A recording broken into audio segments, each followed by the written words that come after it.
What's up, Magic players? It's Doyle, your host here on DoylePrimeMTG, where I bring you the latest and greatest in Magic content that I can, while still trying to have a life. This week I'd like to present to you my take on Dina Soul Steeper. Though I did build this deck from scratch, I did try to include a lot of the cool and worthwhile Witherbloom pieces. Notably, she is not the face commander, but the one that I think would be most fun to run in the zone. Enjoy! Forests, islands, mountains, plains, and swamps. The multiverse is all that is, or ever was, or ever will be. There is a tingling in the spine, a faint sensation, as if a distant memory, of walking from plane to plane. Our lives have been forever changed, as if by magic. Embark with me on this journey to eternity. Experience the true power of mind over matter as we ignite your spark and traverse into the magic multiverse.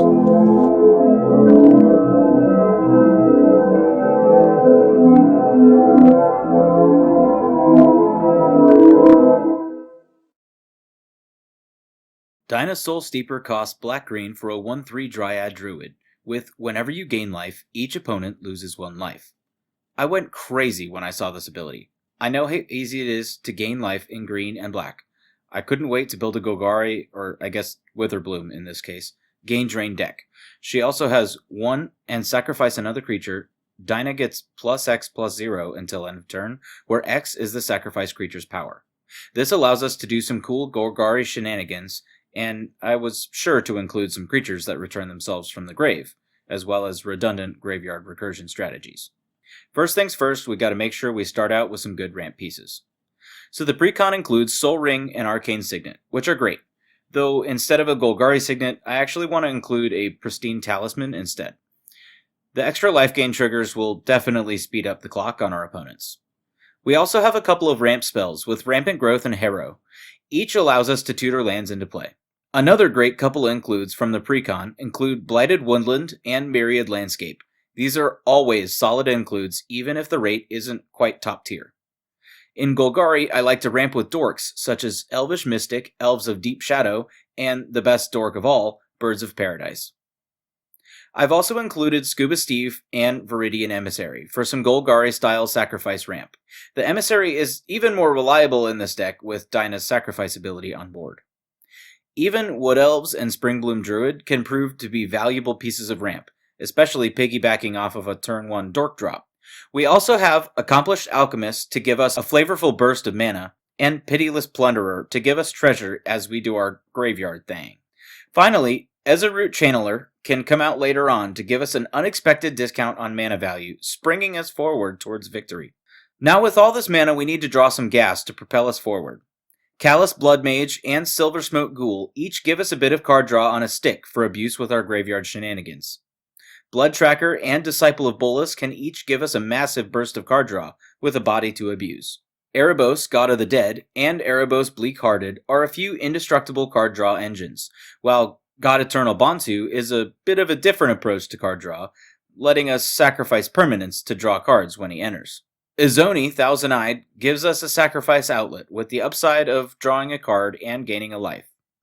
Shamanic Revelation and Moldervine Reclamation can each draw us a bunch of cards for a mana value of 5, and each of which gains us life. Vraska, Golgari Queen, and Vampiric Rites will each allow us to sacrifice creatures to draw a card and gain a life. We will also gain card advantage through Graveyard Recursion. This is often left to the control section, but since it fuels a number of our independent draw sources, I'll include them here. Phyrexian Reclamation and Oversold Cemetery are a couple of low mana value enchantments that can bring us a large amount of value over the course of a game. Vainwitch Coven and Witch of the Moors can each help us to synergistically gain repeated recursion, refilling our hand with previously cadavered creatures.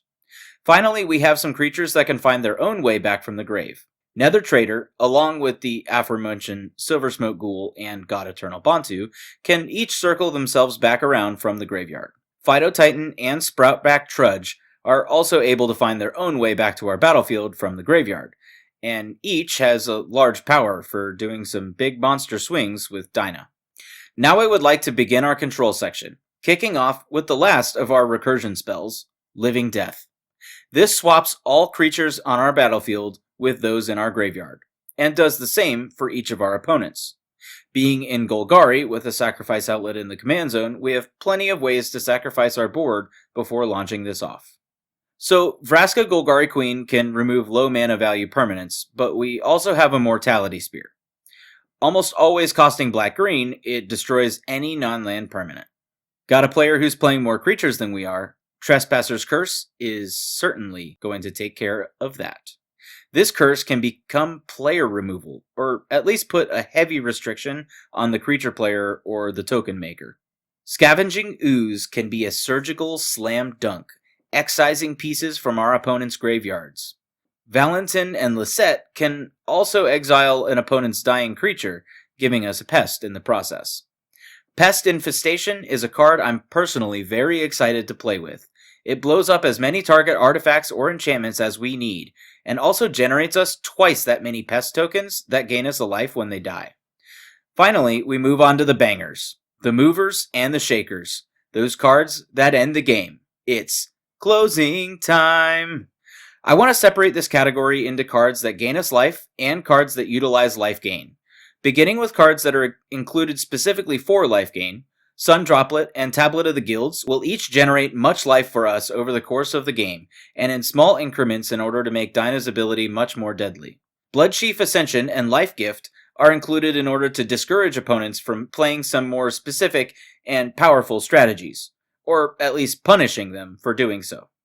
Death Greeter and Essence Warden will each gain us a single life increments, as our creatures either enter the graveyard or enter the battlefields respectively. Bontu the Glorified can make our day. Sacrificing creatures to gain drain our opponents is twice as deadly with Dina in play. We have also included Wolverine Riders and Belladros Witherbloom, as they both give us many tokens to sacrifice as well as loads of incremental life gain in the process. And though it doesn't gain us life itself, Scoot Swarm makes way too many tokens to ignore in this style of deck. Now we will see just how else we can utilize all this life gain. We have a suite of Aristocrats effects that gain us life, but most importantly also drain our opponent's life totals. Blood Artist, Zulaport Cutthroat, Bastion of Remembrance, Nadier's Nightblade, and the new Blight Mound will each generate one instance of life gain and also drain our opponents each time we have a creature die.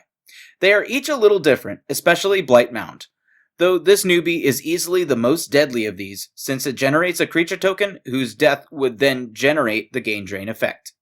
This means that we can double up all of these other Aristocrat effects and even our Essence Warden and Death Greeter triggers as well. We got some cool new permanents that produce larger tokens with Trudge Garden and Tiavesh Gloom Summoner. Each of these makes larger tokens based on our life gain strategy, giving us some beef to add to our battlefield. Blossoming Bogbeast and Lisette Dean of the Root will each give us a sort of overrun effect that will let our wide board grow tall. Willow Dusk Essence Seer is the face commander of the Witherbloom Precon, though I really do like its ability enough to include it as a payoff here. We also have one piece of redundancy. Marauding Blight Priest has the same first ability as our commanders. Redundancy really helps to both prevent blowouts and to promote the win more atmosphere. And finally, our two big bombs, Aetherflux Reservoir and Exquisite Blood. Aetherflux gains us life and gives us a way to immediately use our massive life total. And Exquisite Blood, well, Exquisite Blood goes infinite with our commander after only a single life gain trigger. As for lands, I built my mana base from the ground up, starting with color fixing lands such as Command Tower, Golgari Rot Farm, Jungle Hollow, Overgrown Tomb, Tainted Wood, Undergrowth Stadium, and Woodland Cemetery. I have included a high market also as a backup on-theme sacrifice outlet. And that about wraps it up for this deck tech. I hope you enjoyed the video. You'll find the link to the full deck list on arcadeck.com in the description, complete with a maybe board. Let me know in the comments below if you would take this deck in a different direction, or if there are any key includes that I missed. Cheers, and happy casting. If you enjoyed this video, feel free to hit that like button, and also share it with your friends. If you want to see more videos like these, or hear me ramble about how to navigate this Magic multiverse, go ahead and click that subscribe button to stay up to date on the latest from me, Doyle Prime, and the happenings throughout Magic the Gathering. Thank y'all for watching, and I'll see you all next video.